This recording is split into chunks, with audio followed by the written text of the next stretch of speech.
crazy, absolutely crazy. The best apartment I have ever seen in my life. Today I want to talk about the real estate sector, specifically I guess about the Dubai real estate sector.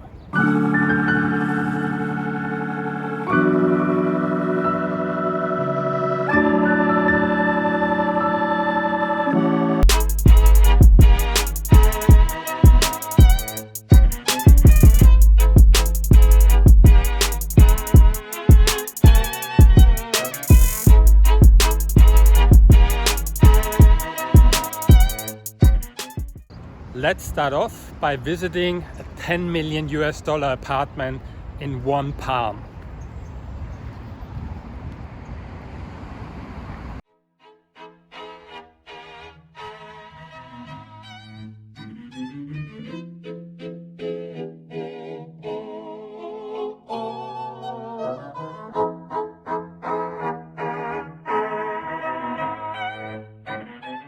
This is certainly one of the best apartments I've ever seen.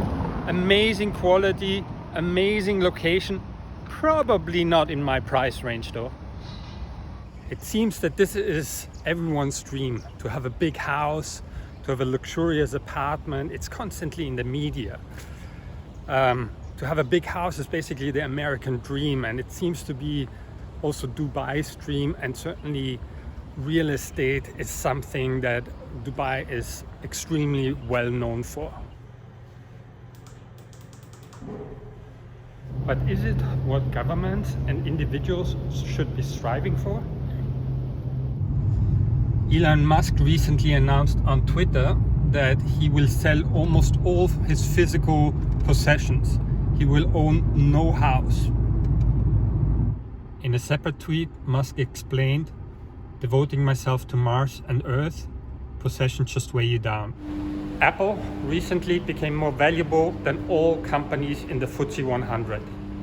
I think the key point that I want to make today is that real estate infrastructure construction in the current form does not serve society well, and maybe not even investors. So if you look at the largest 10 companies in the world, none of them are real estate companies. They are predominantly technology companies and other industries as well, but none of them is a real estate company.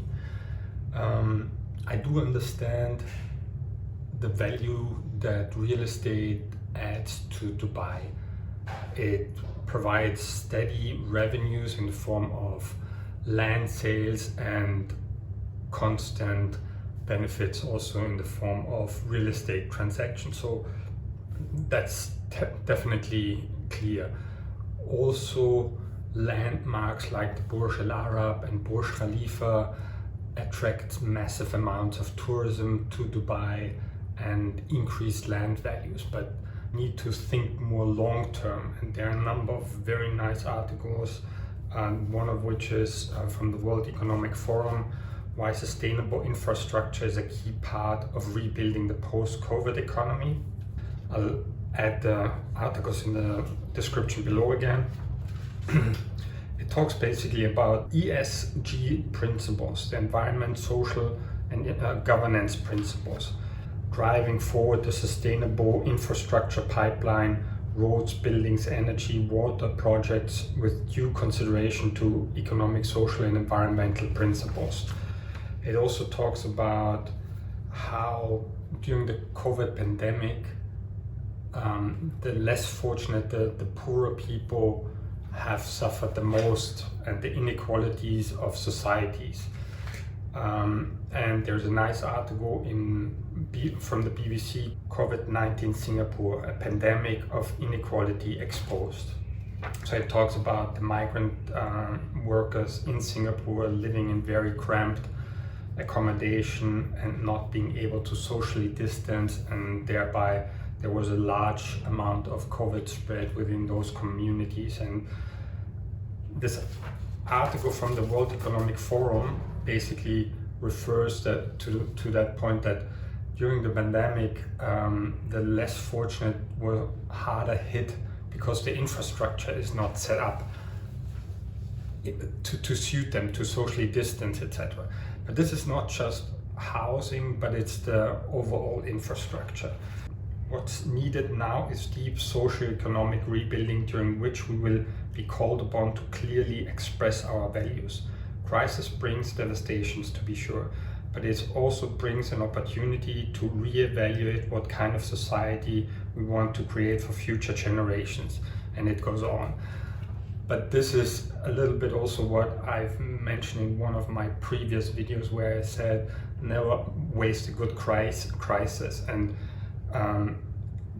they're saying in this paragraph, this crisis gives an opportunity to society, to us, to reevaluate what is important for us, what kind of values we want to represent, and act and change accordingly. Another nice article in the International Institute for Sustainable Development. The title is "The Value of Inclusive Infrastructure in the Post-COVID Virus World." And this paragraph that I would like to mention is resilient infrastructure is a choice, and that this resilience is not only about climate change and the durability of physical infrastructure assets that withstand extreme weather events and natural disasters, but also about the infrastructure that helps society stay resilient in the face of shocks and crises.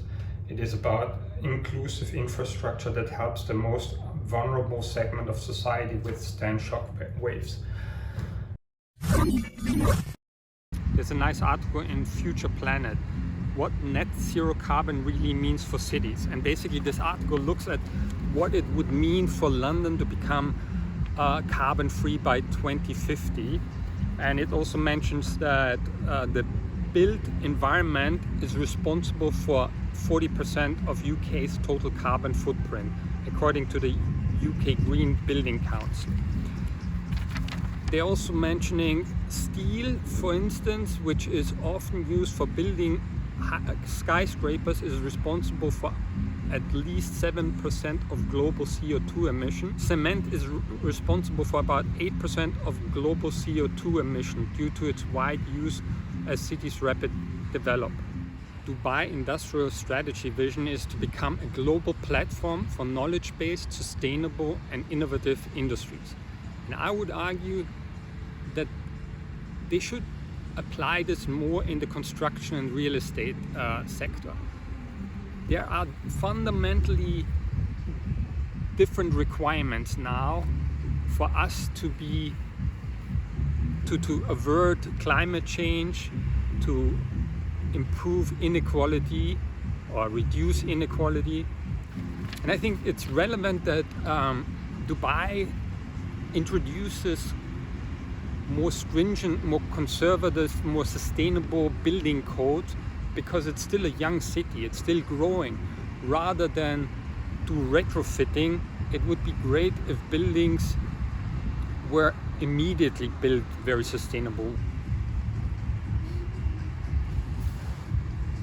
And I'm not saying that these buildings are not amazing and beautiful, but there might be a limit to them. There are already lots of high-rise buildings that attract tourists in Dubai. Maybe now it's the time to focus on more sustainable buildings.